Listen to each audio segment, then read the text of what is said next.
Otep, Trident.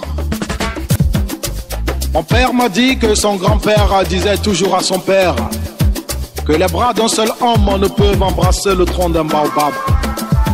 Voyant deux enfants en train de pousser leur frère à grimper dans un arbre, c'est là que j'ai compris qu'un arbre est très important. Il a toujours servi dans notre société à créer des adages. Il a toujours servi à se situer et à se localiser. L'arbre a toujours servi pour régler des problèmes sociaux. Sous l'arbre à palabre. Alors mon frère, avant de commencer à slammer, je demande à Dieu les mots et la parole afin de te demander de planter alors un arbre. Pour ton anniversaire, plante ton âge. Opération tempête d'arbres dans la région des savanes du Togo. La phase pilote s'est limitée aux préfectures de Penjal, canton de Borgou et Penjal-Ouest, canton de Ogaro. La région des savanes a un paysage faiblement arboré, parfois arbustif, à forte emprise humaine. Les essences d'arbres caractéristiques de la savane, le baobab, le capoquier, le néré, le karité et le tamarinier, ont pratiquement disparu. Les quelques rares forêts et prairies qui existaient dans les cantons villages sont devenues des parcelles cultivables sur lesquelles on trouve encore quelques essences telles que le néré et le karité. Ces essences aussi sont actuellement menacées pour des besoins de bois énergie des ménages ou pour la commercialisation. Tous les repères savanicoles sont au rouge. Sol dégradé et très pauvre, nappe d'eau très faible. Des grands vents violents qui soulèvent de la poussière et créent un brouillard épais entre fin février et début mai sont fréquemment enregistrés. Face à ce tableau sombre de la région des savanes, toutes les couches sociales, les partenaires financiers à travers des projets-programmes sont conviés à y jouer leur partition dans l'optique d'inverser la dégradation des terres et viser un taux net nul de dégradation des terres. Objectif de développement durable, cible 15.3 des ODD. D'ici à 2030, lutter contre la désertification, restaurer les terres et sols dégradés, notamment les terres touchées par la désertification, la sécheresse et les inondations, et s'efforcer de parvenir à un monde sans dégradation des sols.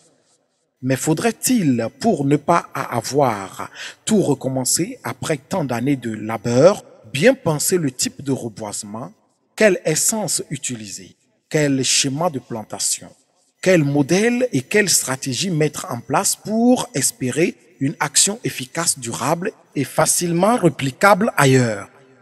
Il est à noter que sont à l'origine de la dégradation des terres, la déforestation et le déboisement. Les mauvaises pratiques agro-silvo-pastorales, les feux de végétation provoquant une baisse de la quantité d'humus et de la litière favorisant l'érosion.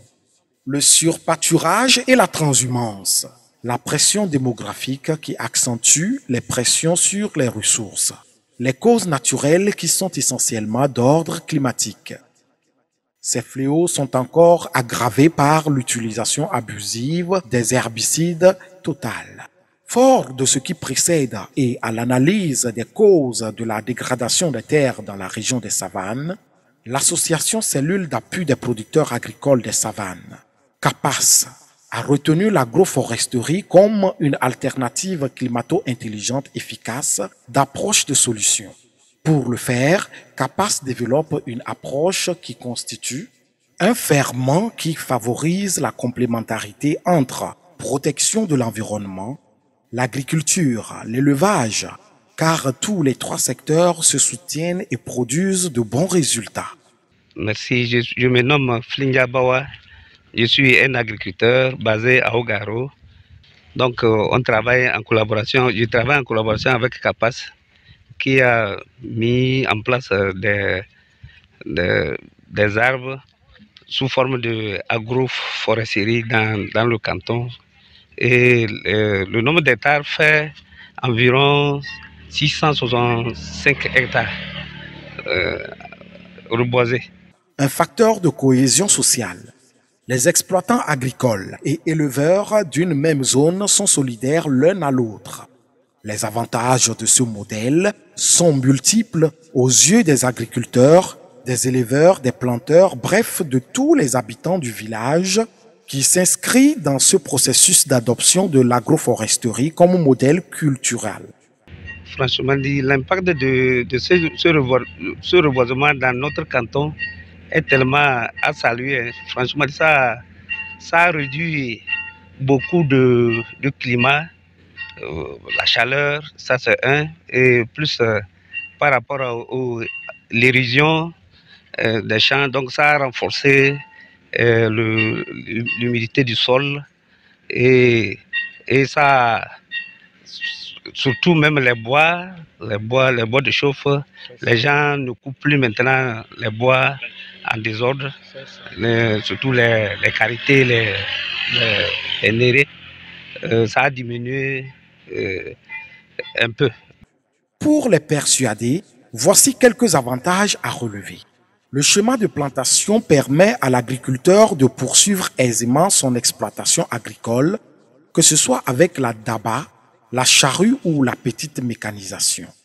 Les arbres plantés une fois élagués fournissent de grandes quantités de bois de chauffe qui peuvent être vendus par les agriculteurs, agricultrices, aux ménages, surtout aux femmes qui préparent la bière locale. Une bière qui nécessite une grande quantité de bois. Elles n'iront plus ainsi de boiser le maigre couvert végétal.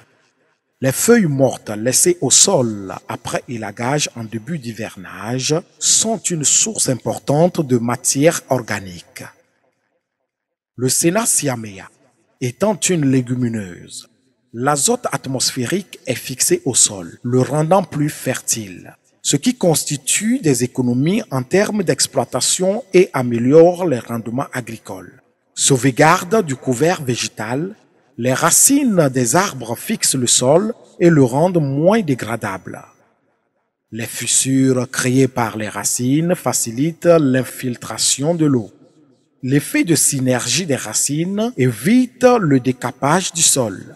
Ces arbres servent de brise-vent, assurent la séquestration du carbone. Les producteurs s'interdisent de mettre le feu pour l'entretien de leurs champs à cause des arbres. Les sols restent alors couverts durant toute la longue saison sèche, les protégeant ainsi contre les rayons solaires et permettant aussi aux animaux en divagation de se nourrir des résidus laissés au champ.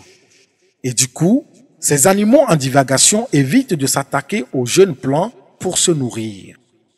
En termes de résultats capitalisés entre 2019 et 2024, CAPAS a réussi à installer avec succès 675 hectares de parcelles agroforestières dans les préfectures de Kpenjal et Kpenjal-Ouest grâce à un soutien financier de l'association française VGPA qui alloue une subvention annuelle de 10 000 € et surtout grâce à l'initiative de la ferme agroécologique Jéricho qui fournit les plans pour cette opération. À l'origine de l'opération Tempête d'arbres dans la région des Savanes, ou bien précisément dans Kpenjal, c'est un ami français qui m'a raconté l'histoire de l'opération que le Haïti a menée, a conduit, le tsunami d'arbres.